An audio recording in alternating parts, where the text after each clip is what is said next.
Good afternoon. This weekend's fatal crash is a tragedy. As you can imagine, the family is grieving.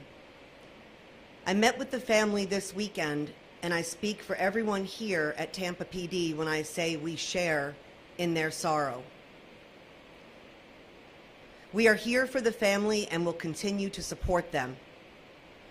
We at the Tampa Police Department need to care for both the survivors of the deceased victims and the officers involved in this scene.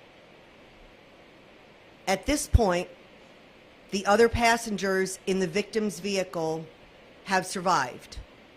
One is currently in stable condition, and the other is currently in critical condition. I am thankful to the Hillsborough County Sheriff's Office, who will lead this crash investigation. The Tampa Police Department will also conduct a very thorough investigation into the circumstances surrounding this crash. Anytime a police officer is in pursuit, supervisors are monitoring and they are continually trying to balance the need to apprehend the suspect with the threat to public safety.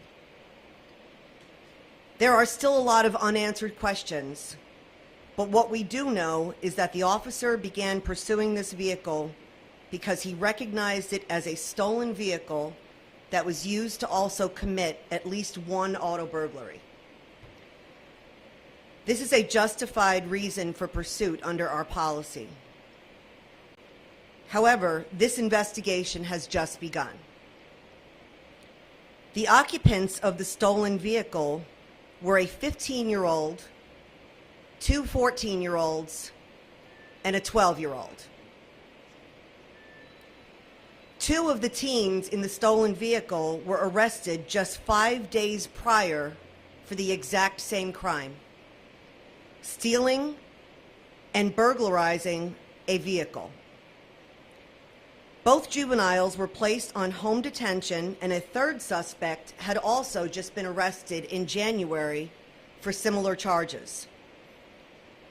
To say it is disturbing for them to again be driving a stolen vehicle is quite an understatement. This is no video game. This is real life with real lives at stake. And this time, these juveniles' actions cost an innocent person their life. TPD offers many programs geared up to help our youth and help develop them. But we can't do this alone.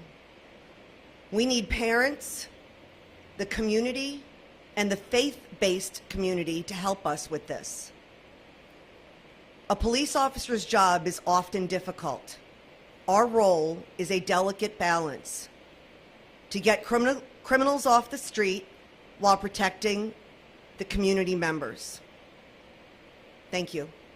Questions? Can you talk about the juveniles in there too, before we were taken to the hospital? How are they in custody right now? Where are all of them? All of them were treated and released. 2 of them are currently on home detention, and 2 are just pending. All of them are pending charges based on the crash, based on the Hillsborough County Sheriff's Office investigation. But 2 of them are currently on home detention from the previous auto theft and auto burglary, and 2 are just waiting for charges. So they're home right now? All 4 of them are not, none of them are in custody, to answer your question. I have to defer that question to the Hillsborough County Sheriff's Office. They are doing the traffic crash investigation, so I would have to have them answer what potential charges they would be facing once they complete their investigation. Do you have an overview of when pursuits are initiated? Yes, we have a pursuit policy that's very thorough that we'll provide to you as far as what charges are appropriate for TPD officers to pursue vehicles.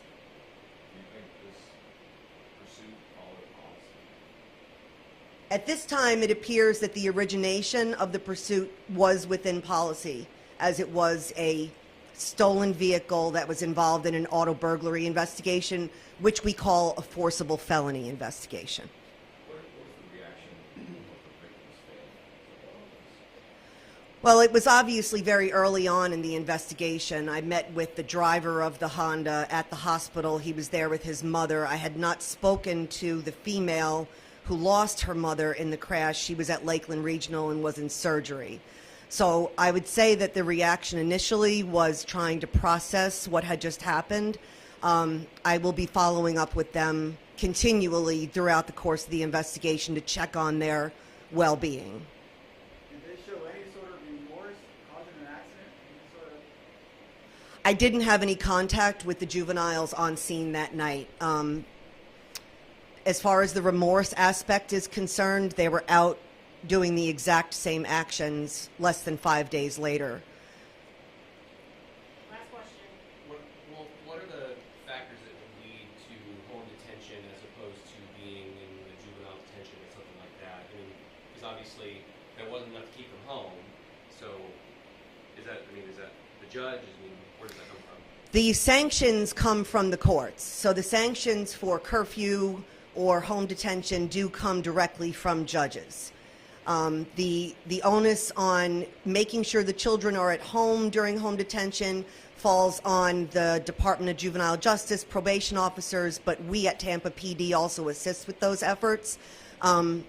There's a lot of kids that are on court-ordered sanctions, and we can check on them being at home at 11 p.m., but it's not to say that they're not going to be home out committing crimes at midnight. Is there parents or caregivers face any charges for not keeping them home under a court order? No, not that I'm aware of. Thank you, everyone. Thank you. Thank you.